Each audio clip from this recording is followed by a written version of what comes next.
Before the legend, before the speed, before the silver crest that now gleams on the world's highways, there was only a boy born into poverty in a small Bohemian town, tinkering with wires and scraps of tin, dreaming of motion. His name was Ferdinand Porsche. He would grow into one of the most brilliant engineers of the 20th century. He would give the world the Volkswagen Beetle, the people's car that became the best-selling vehicle in history.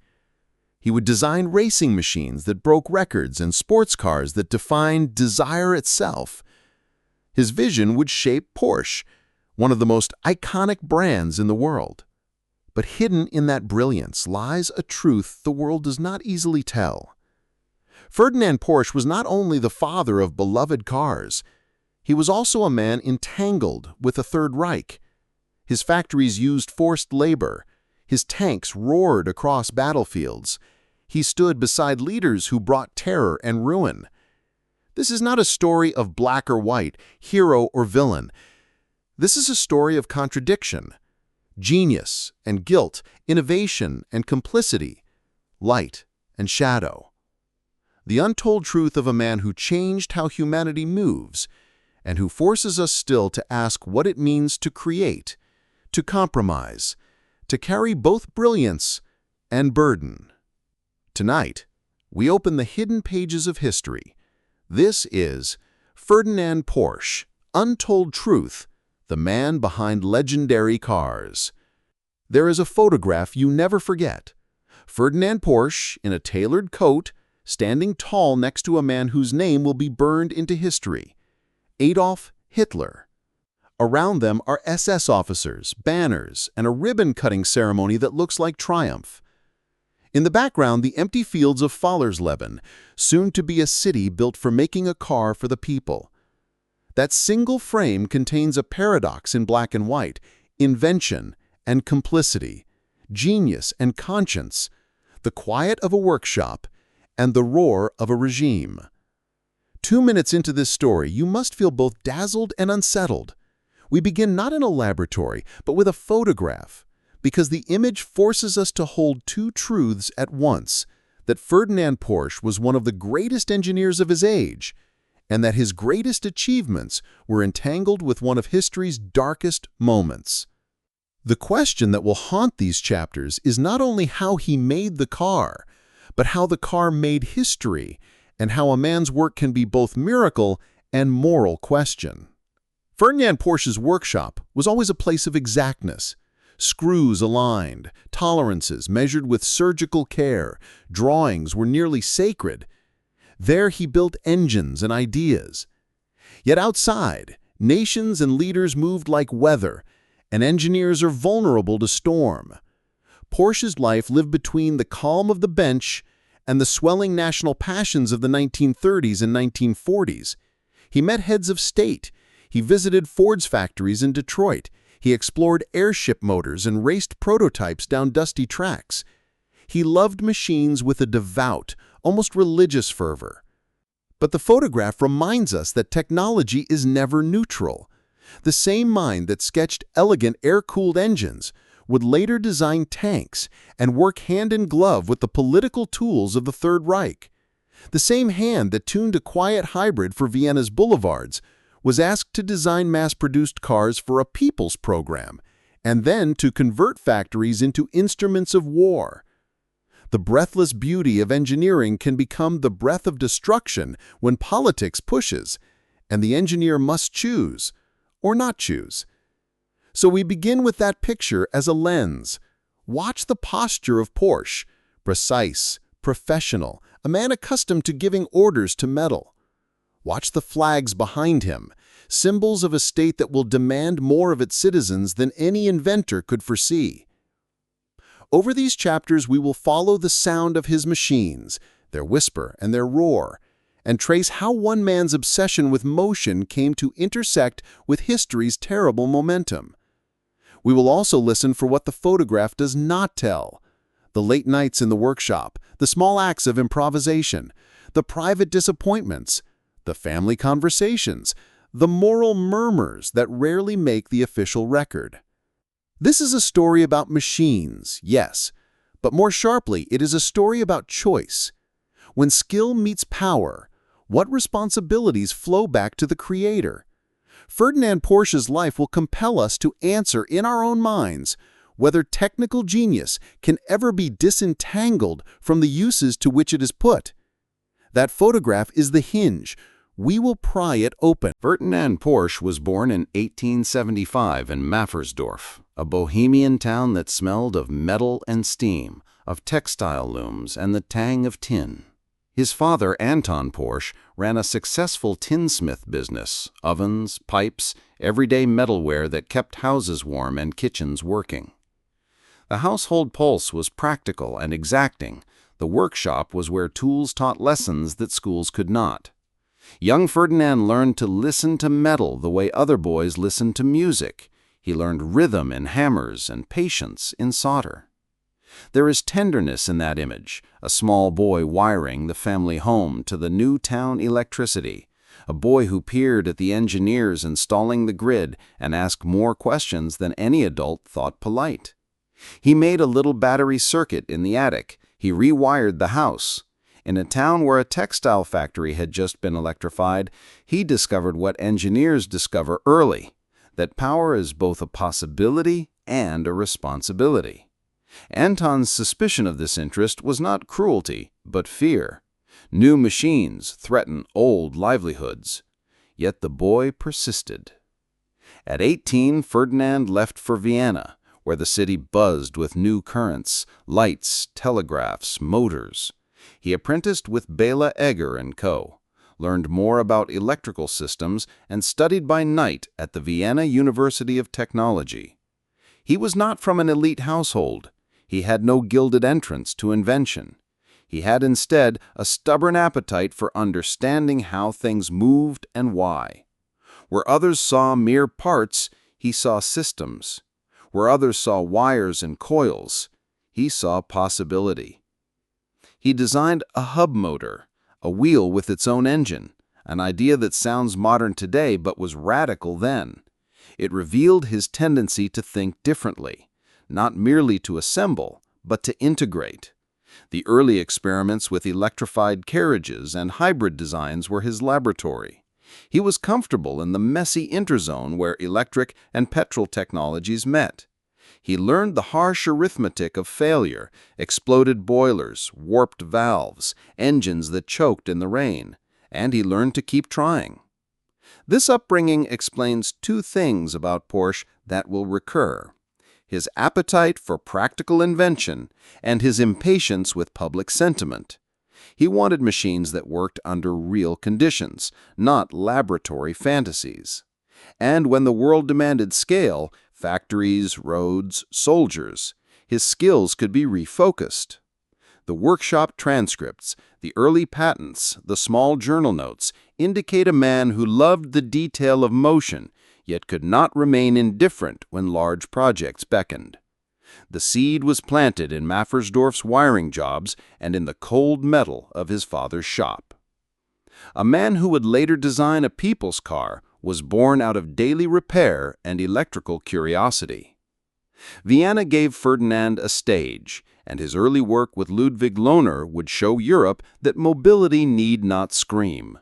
The Lohner Porsche Mixte was a marvel for its quietness, a hybrid in a sense that would bewilder many modern engineers, a petrol engine that powered a dynamo which fed electric motors at the wheels. The wheel hub motors, the designs that Ferdinand tinkered with, allowed for smoother rides and a silence that distinguished these models from rattling petrol wagons. At the turn of the century, the car was still a thing of spectacle. Paris, Vienna, London, they saw trials and exhibitions where inventors showed what was possible. Ferdinand's cars went to exhibitions and endurance trials. They were efficient, relatively fast, and then, after races and shows, the public saw that machines could be gentle. Yet the Lohner firm could not scale. Their models were rare, expensive, and manufacturing methods, especially assembly at scale, were still being perfected across the Atlantic in Ford's Detroit. It's essential to see Ferdinand in these years as a pragmatist and a dreamer. He was technical enough to design hub motors. He was patient enough to test them over and over. He was ambitious enough to show them at fairs. He also learned a lesson vital to his career. Brilliant invention without scalable production is a fragile triumph. In Vienna's elegant salons, he would win praise. In the economy of mass consumption, he would need more. The mixed-T cars also hint at a lost possibility. Had electric or hybrid systems taken hold earlier, the century might have looked different, less petroleum-dependent, different geopolitics, different wars. The narrative is not merely technological, but counterfactual. Ferdinand's early experiments contained alternatives the world did not choose, either by cost, by raw materials, or by political will. Still, they reveal a mind that always looked for better ways, quieter, cleaner, efficient motion. He dreamed of moving people with dignity and minimal fuss. For now, his innovations were jewels in exhibitions, brilliant but vulnerable. Porsche's designs began to sing on the race circuits and in military yards. The Prince Heinrich trial and other endurance events placed his cars before an audience hungry for performance. He cared deeply about aerodynamic detail, covering nuts, shaping fenders, small edicts that multiplied into speed. In those races, an engineer's aesthetic meant the visceral thrill of velocity. It was a laboratory where theory met risk, and it turned attention toward his name. But the world of the 1900s was not only about sport. Empires were expanding, and states wanted engines they could trust in fragile theaters of conflict. Porsche's career took a decisive turn when his designs were adapted into artillery tugs and vehicles for the Austro-Hungarian military. He designed tractors and power units to move heavy guns across alpine roads, M08, M09, the Titan, and later the M11 and M12 families. The workshop logic, make it robust, make it reliable, suited military needs perfectly. These were formative years. On one hand, Porsche learned scale, how to design engines that could work under stress, in mud, and in despair. On the other hand, he learned that engineering skill could be repurposed by states. Machines are neutral, their uses are not. The engineer's hand shapes both ambulance and artillery, and the moral context depends on the state that signs the order. Porsche's early career shows the tension that will later define him, genius for design and entanglement with the engines of war. He earned honors, an honorary doctorate, the Officer's Cross of the Emperor Franz Joseph, public recognition that validated his professional life. But the Great War, which followed the assassination of the Archduke he once drove, would unmake empires and reorder industry. Contracts vanished, factories shifted ownership, and the engineer who had served crowns now found himself navigating revolution and economic collapse. The same skills that propelled him could also, under different skies, produce weapons. That moral leeway will press on the remainder of the story. When war ended, even the most brilliant engineers confronted ruin. The Austro-Hungarian Empire fragmented, markets collapsed. Ferdinand worked to keep factories afloat, but the post-war economy was chaotic. He moved to Daimler and later to Skoda commissions, sometimes running entire design shops. The interwar years taught him a lesson in institutional fragility. Empires fall, contracts evaporate, and an engineer must adapt or be left behind. In 1922, industry called him to Stuttgart. He took the reins again and helped oversee the difficult merger that would become Daimler-Benz in 1926. Yet even there, success had a sting. He was brilliant at design, but not always at bureaucratic survival. In 1928, the board let him go, a painful dismissal that read like a theft of his life's work. He watched his designs continue to enrich others. The man who'd done the homework was pushed aside. The wound added to his restlessness. Porsche could retire on reputation and a modest fortune, but he was too driven. He founded his own engineering consultancy in 1930. It was a small firm with big ambitions, design for automakers, develop racing cars, and consult for governments. The studio attracted talent, the best engineers who wanted to create rather than be cogs. Ferdinand played the role he did best, the demanding visionary who told staff plainly when work wasn't good and lavished praise when it was. He wanted finally to own the future of his designs. And an opportunity arrived like a tide. Germany was convulsed by the Great Depression and political change. Machines were suddenly national projects. Roads, jobs, and industry all became levers for new leaders. For a man who loved large-scale engineering, the new order promised scale, and with scale, resources. Ferdinand's timing and temperament would put him in the path of those who promised massive public projects, and therein lies another turning point of the story. The 1930s were an age of promises, of highways, jobs, and mass mobility. Adolf Hitler envisioned a people's car, affordable and ubiquitous, a vehicle that would cement a new national pride. Ferdinand Porsche, by then an experienced designer with a small but capable consultancy, was given the commission to design this Volkswagen. It was a dream of democratized mobility and an engineer's puzzle. How to create a car for 2 adults and 3 children to reach 100 kilometers per hour at a price ordinary Germans could afford. Porsche pursued an elegant technical answer, an air-cooled, rear-mounted engine, compact, simple, and practical. He had been experimenting with air cooling for years.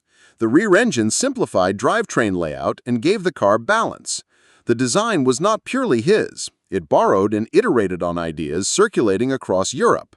There was a patent dispute with Czechoslovakia's Tatra, but geopolitics intervened when borders shifted and courts fell silent.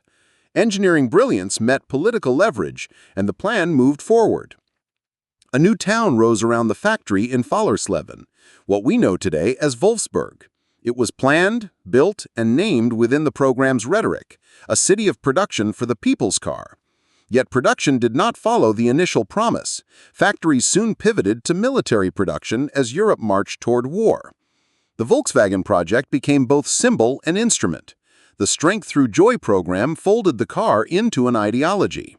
Ferdinand found himself standing years later beside leaders at the cornerstone ceremony. The machine he designed had become the emblem of a movement.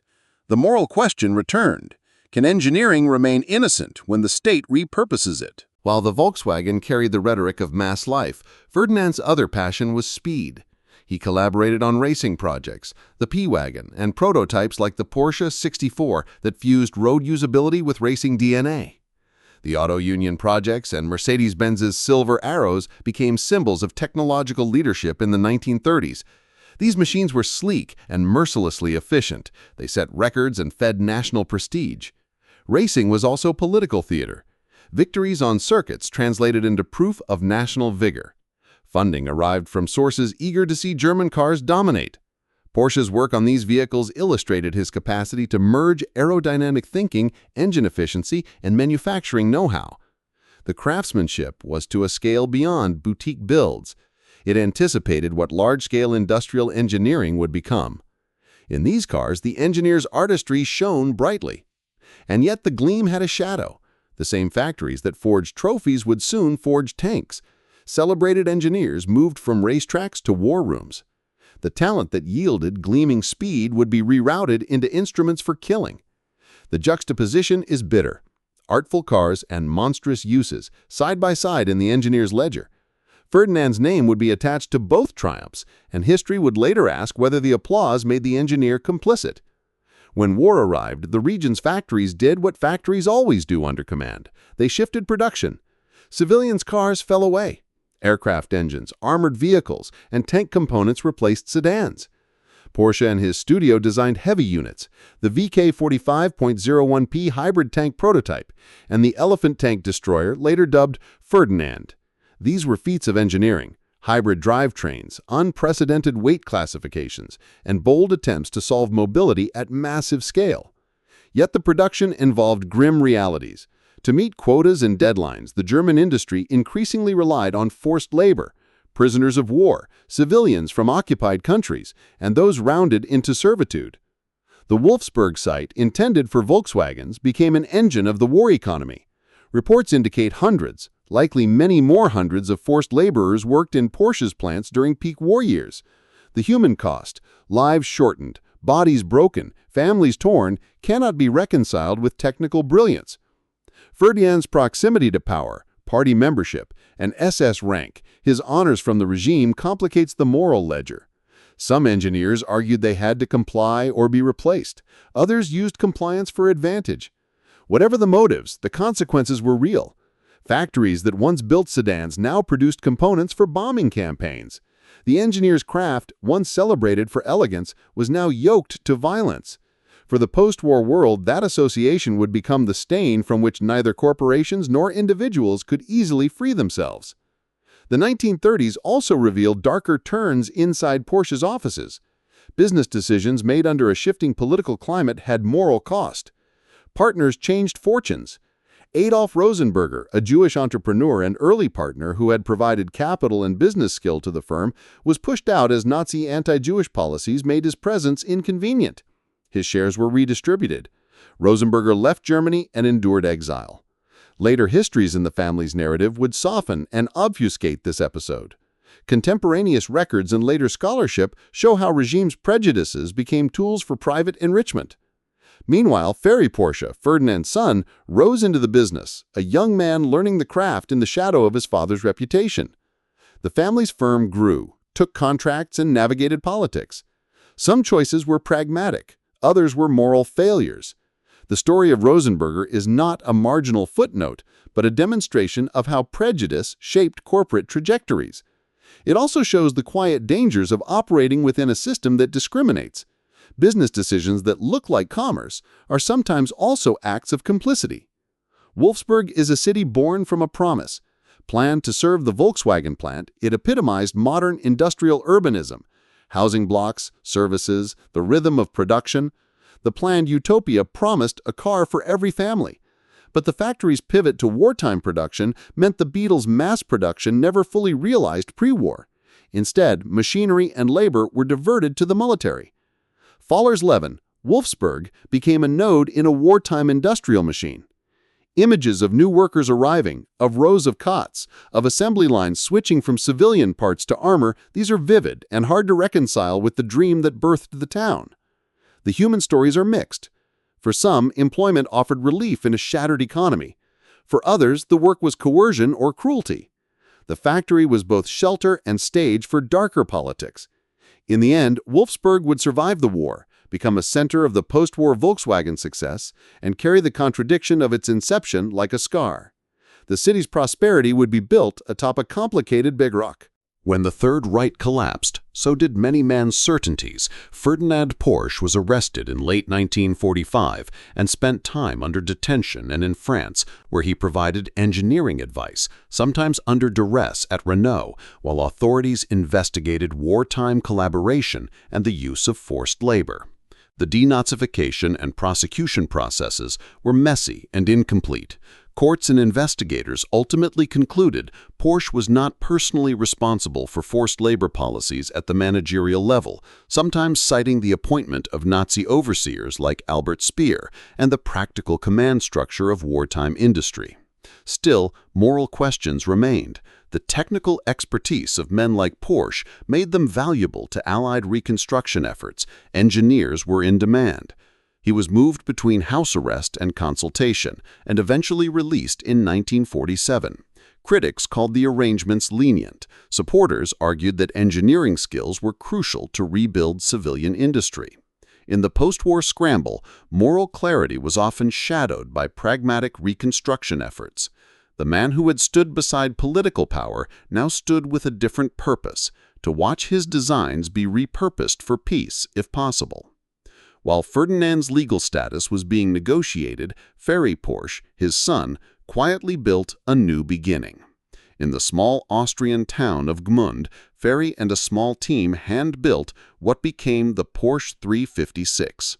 The 356 was modest, lightweight, nimble, integrated, and it used many Volkswagen components, bridging the old designs and the new market. It was not just a car, it was a rebirth of a family enterprise after defeat. Ferdinand inspected the early work and supplied designs he had long nurtured. Ferry did the hands-on craft. The 356's success in the 1950s, particularly once Max Hoffmann, an influential importer, opened the American market, set the stage for a new chapter. Porsche, once a designer's surname and a wartime symbol, began to become a brand known for sports cars that married engineering fidelity with driving pleasure. The company that would become synonymous with the 911 started here, in a small shop with hand tools and stubborn hope. Yet resurrection did not wash away memory.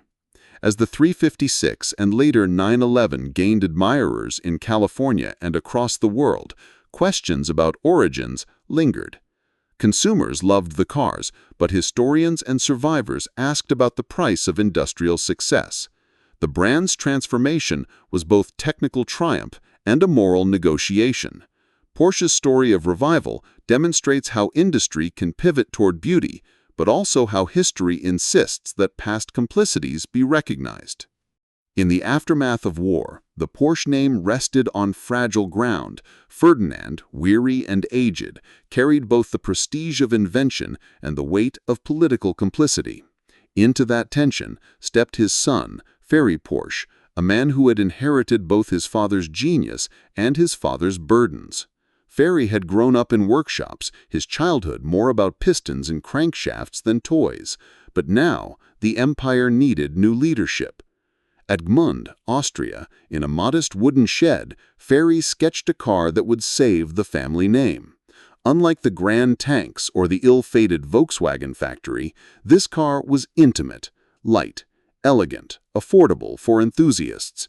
He used leftover Volkswagen Beetle components, but the silhouette was something different. Aerodynamic curves that whispered of speed rather than mass production. This would be the Porsche 356. Ferdinand's leadership style was softer than Ferdinand's. Where the elder barked orders, Ferdinand listened, adjusted, collaborated. But make no mistake, the son shared the father's drive. The 356 was more than a car. It was an act of defiance, a declaration that Porsche could rise again, not as a contractor to empires, but as a name in its own right. Ferdinand took the car to local races. Small-time drivers, mechanics, journalists saw its nimble handling and were stunned. Word spread, first across Austria, then into Switzerland and Italy. By the early 1950s, with the help of importer Max Hoffmann, the Porsche 356 landed in America, California, where sunshine met winding roads and a new car culture was blooming. There, Porsche found not just buyers, but believers. And so the Porsche dynasty passed from father to son. Ferdinand provided advice, sketches, guidance. Ferdinand carried the vision into steel and asphalt. But behind every success lurked questions of origin. Could the Porsche name escape its wartime shadow? Ferdinand believed so. He believed that engineering, beauty, and honesty on the racetrack could redeem the brand. History would decide if that was enough. If Europe was rebuilding, America was roaring. Freeways sprawled, suburbs blossomed, and young men hungered for machines that reflected identity. The Porsche 356 arrived like a secret treasure, lightweight, fast, unpretentious. In an age of heavy chrome and large fins, here was something European, minimalist, and utterly alive. California in particular embraced Porsche. Hollywood actors bought them, racing clubs formed around them. James Dean would make his fateful connection to the Porsche name in a 550 Spider, Little Bastard, a car that seemed to embody both youth and danger. The brand became a symbol, cosmopolitan, daring, a whisper of rebellion with a German accent. The American market did not just buy cars, it rewrote the destiny of the Porsche family. Max Hoffmann, the New York importer, was a shrewd strategist. He convinced Ferdinand to create models specifically for the American appetite, convertibles, speedsters, stripped-down versions that captured a carefree spirit. Sales surged. Porsche, once nearly bankrupt, became profitable. The small workshop in Gmund gave way to a modern plant in Stuttgart.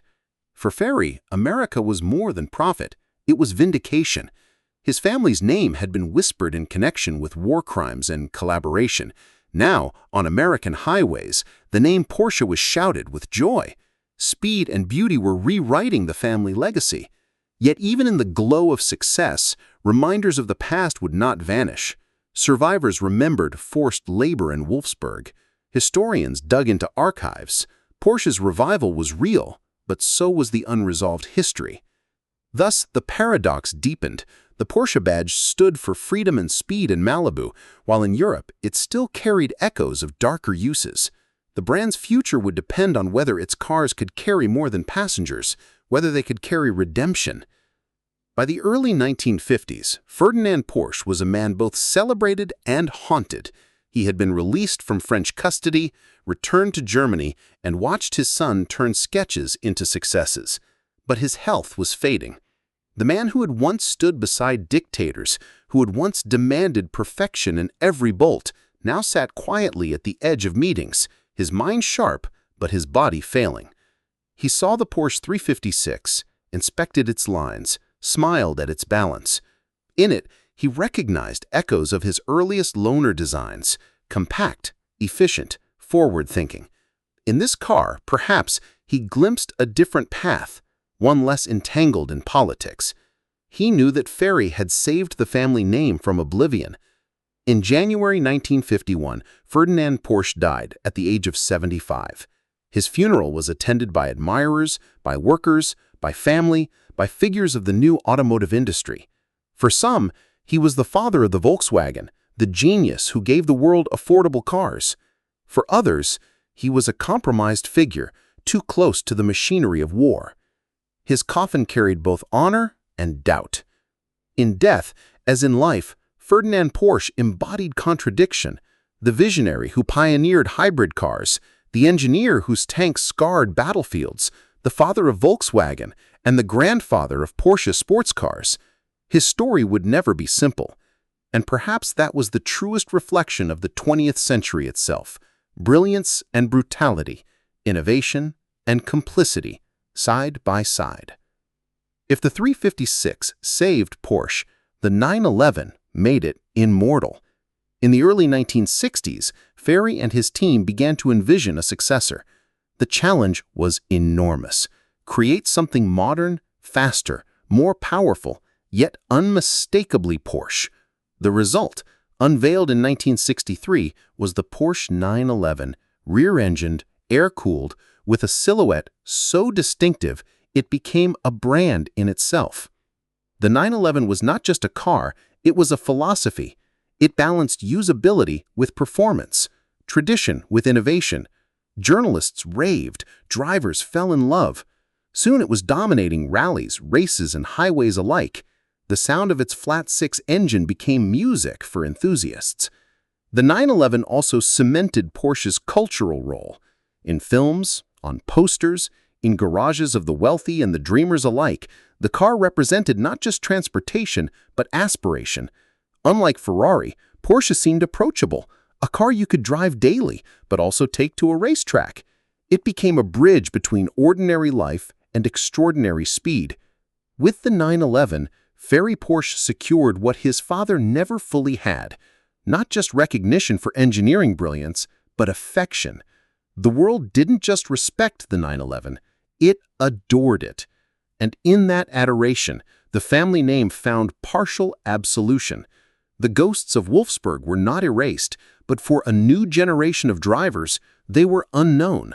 The 911 became the story: sleek, curving, powerful, timeless. The Porsche brand soon proved itself not only on public roads, but on the toughest stages of motorsport: Le Mans, Nürburgring, Daytona. The 911 and its variants stunned rivals with endurance, reliability, and clever engineering. Porsche became the brand that could punch above its weight, beating bigger, richer teams through ingenuity and stubborn precision. The 917, with its otherworldly aerodynamics and monstrous power, won Le Mans and secured Porsche's place among giants. Drivers spoke of its danger, its difficulty, but also its sheer brilliance. Porsche was no longer a small company fighting for recognition, it was a titan, and its victories were global headlines. Racing also refined the brand's image: technical excellence, relentless innovation, but always tied to the human thrill of speed. Fans wore Porsche logos as badges of identity. In racing, the brand found not only trophies but community. For Ferry Porsche, these victories were not mere numbers. They were proof that his family's name could stand proudly, detached from politics, judged only by performance. And yet, in quiet corners of history books, the questions lingered. Could speed really wash away the past? Could victory silence memory? The roar of Le Mans' engines filled the air, but beneath it, unresolved stories still whispered. By the 1970s and 1980s, Porsche had transformed from a family firm into a corporate power. The company expanded into multiple models, experimented with transaxle designs like the 924 and 928, and sought to broaden its market. Some purists resisted, fearing dilution of the brand's soul. Others welcomed innovation. Very Porsche stepped back, and new generations of management took over. The Porsche family remained influential, their wealth growing as the brand became a global luxury symbol. Porsche cars adorned the driveways of the rich, but they also remained beloved by weekend racers and mechanics who respected their engineering. The company faced crises, oil shocks, recessions, competition from Japan, but each time it adapted. The 911 survived threats of discontinuation. Fans rallied to keep it alive. In corporate boardrooms, Porsche became not only an automaker, but a financial player, eventually intertwining with Volkswagen in complex battles of ownership. The story of Porsche was no longer just Ferdinand's or Ferry's. It was now about shareholders, global markets, branding strategies. Yet at its heart, the car still carried echoes of that shed in Gmünd, of a father and son sketching lines and engines. Expansion and wealth brought stability, but also new questions. Had Porsche become too corporate, too removed from its origins? Or was this simply the inevitable evolution of a name that began with invention and now belonged to the world? Even as the company thrived, historians and journalists kept digging. Documents surfaced. Testimonies emerged. The story of forced labor at Volkswagen and Porsche plants, of Adolf Rosenberger's exclusion, of Ferdinand's SS membership, these truths could not be ignored. Universities and independent commissions investigated. Museums began to acknowledge the darker sides. For the Porsche family, it was uncomfortable. Success in California showrooms and victory at Le Mans could not erase the archival record. Yet reckoning also became an opportunity. Exhibitions, books, and documentaries sought to tell the full story, not to destroy the brand, but to humanize it. The reckoning is what makes Porsche's story compelling. It is not merely triumph or failure. It is both. It shows how brilliance and compromise can coexist in one life, one family, one company. It forces us, the viewers, to ask not just about Ferdinand Porsche, but about ourselves. What would we do under pressure, under dictatorship, with our skills demanded by power? The reckoning continues. Every new car that bears the Porsche badge carries, alongside its horsepower and price tag, the invisible weight of history. And perhaps that is right. A name that has meant so much, beauty, speed, innovation, should also remind us of responsibility. What then is Ferdinand Porsche's legacy? It cannot be simplified. He was the father of the Volkswagen Beetle, the ancestor of the Porsche 911, the creator of tanks, the collaborator with a regime, the prisoner, the patriarch, the visionary. His life contains contradictions that refuse to resolve neatly. The inheritance is technical and cultural. Porsche cars are among the most beloved machines ever built. They are art in motion, objects of desire, icons of endurance. But the inheritance is also moral. To remember Ferdinand Porsche honestly is to remember that engineering brilliance does not exist in a vacuum. Choices matter. Context matters. The human beings who suffered in forced labor camps matter. Perhaps the truest way to honor Porsche's legacy is not to excuse or to condemn absolutely, but to hold the whole truth. To drive a Porsche today is to touch genius, but also to touch history, with all its light and shadow. In the end, the human question remains: how do we live with the paradox of greatness entangled with guilt? How do we celebrate invention while acknowledging complicity? Ferdinand Porsche does not offer us answers. He offers us a mirror. And in that reflection, perhaps, lies the deeper truth of all human legacy. The irony of Ferdinand Porsche's vision is that it was only realized after his death, and under circumstances he never could have imagined. The Volkswagen Beetle, born in the fevered politics of the 1930s, became after the war the cheerful, democratic icon of mobility. In the ruins of Wolfsburg, under British occupation, the factory was nearly dismantled. But a British officer, Major Ivan Hurst, saw potential. He convinced the Allies not to scrap it, but to restart production. Soon, rows of Beetles, simple, reliable, quirky in design, began rolling off the lines. For post-war Germans, the Beetle was more than a car. It was a lifeline. Families crammed children into the back seats, strapped luggage to the roof, and discovered freedom on rebuilt highways. Abroad, the Beetle's charm proved irresistible. By the 1960s, America embraced it as a symbol of counterculture. College students painted flowers on its hood. Surfers parked it on beaches beside boards and bonfires.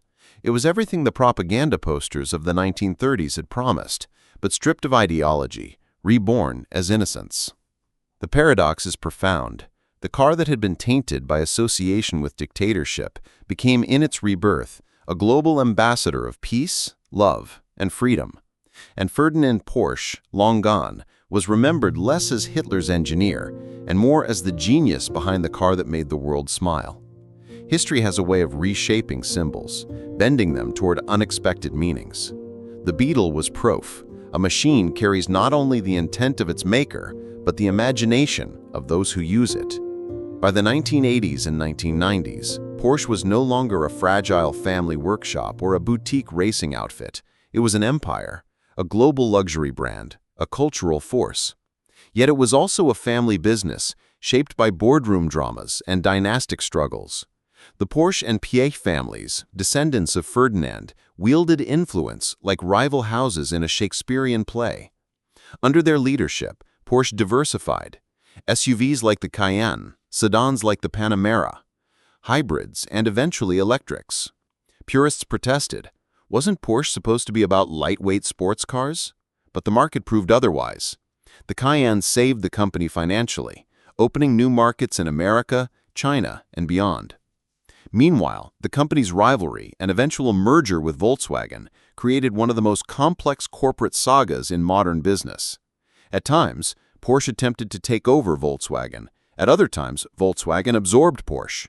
The tangle of ownership reflected both the ambition and the fragility of family dynasties trying to navigate a global economy. Through it all, the brand's essence remained rooted in the 911.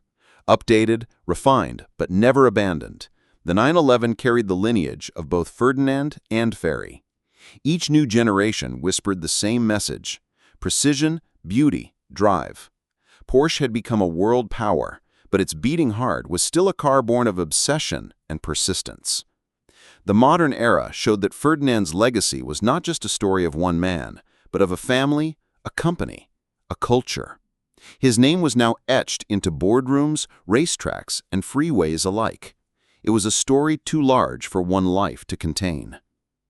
Even as Porsche thrived, the shadows remained. Museums, journalists, and survivors demanded acknowledgement.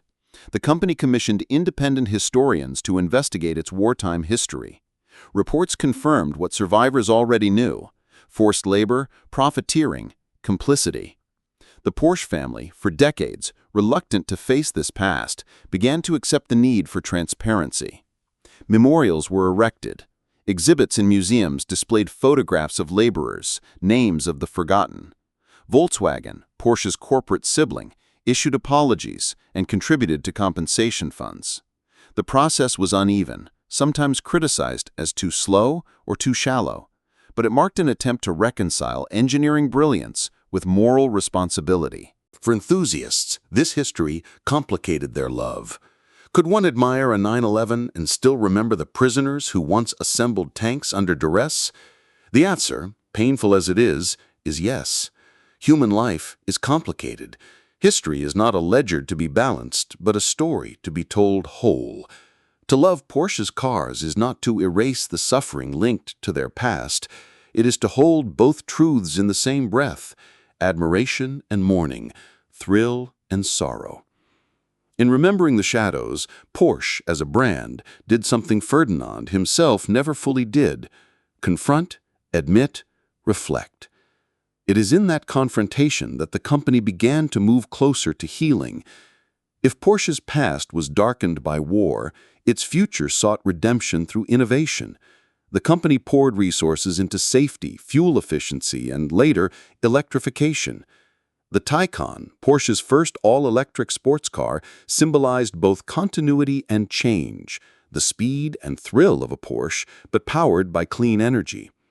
Engineers today speak of Ferdinand Porsche with ambivalence: respect for his genius, discomfort with his politics. but they also see their work as a way of carrying the name forward with new values. For them, redemption lies not in denial, but in transformation. Every new car is a chance to redefine what the badge means. Owners, too, feel this. To drive a Porsche today is not just to enjoy speed, but to participate in a lineage. It is to inherit both the glory and the guilt, and to choose what to emphasize. In this way, the brand becomes not just a business, but a moral exercise. Innovation becomes not just technological, but ethical, a way of proving that history can bend, if not erase, its darker arcs. In these gleaming electric cars, whispering down highways where once only gasoline roared, there is something symbolic, the quiet of a new age, a chance to begin again. So we return to the question, who was Ferdinand Porsche? He was a poor boy who wired his house with electricity, a genius who pioneered hybrids, a collaborator who stood beside tyrants, a prisoner, a patriarch, a visionary, a contradiction. His life forces us to admit that greatness and guilt can live in the same person. But perhaps the deeper lesson is not about him alone. It is about us. Every human life is a mixture of light and shadow. Every invention carries both promise and risk. Every legacy demands both pride and humility. Ferdinand Porsche's story is not an instruction manual. It is a mirror. To forgive does not mean to forget. To love does not mean to excuse. It means to hold the whole truth and still move forward. Porsche's cars, beloved across the world, remind us that beauty can grow from broken soil, that even the darkest histories can yield new beginnings. As you hear the whisper of a Porsche engine on the open road, remember the boy in Maffersdorf who dreamed of motion, the laborers whose suffering built factories, the families whose joy came from Beetles and 911s. Remember it all. And perhaps in that remembrance, there is love. Love not blind to history, but love that understands, love that forgives without forgetting, love that redeems without erasing, love that drives us, like a car on an endless road, forward into the future.